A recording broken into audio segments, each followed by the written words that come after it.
if you ever have your handle, let's say you've got your handle on there, and when you turn it, so when you turn it, you should be able to turn it at a 45 both directions. See, that's cold like that, and hot is over here. Sometimes I've seen these where hot is maybe just to there, and then people complain, hey, how come I can't get any hotter? Well, because there's something in there, this little red collar, and you can move it both directions, and then you can adjust this handle, how far you can go to the hot, how far you can go to the cold.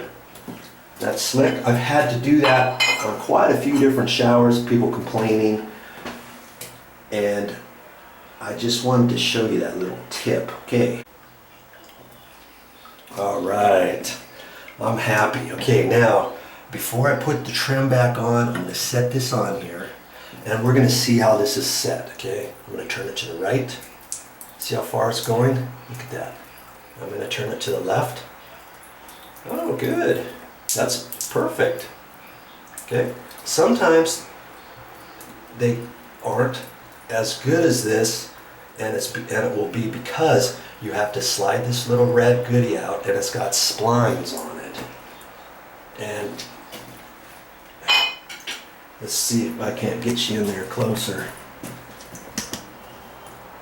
See there's splines in there, and then there's splines on that. You take that out, and there's certain notches on there, and then you can swivel that around. Okay, but we're not going to do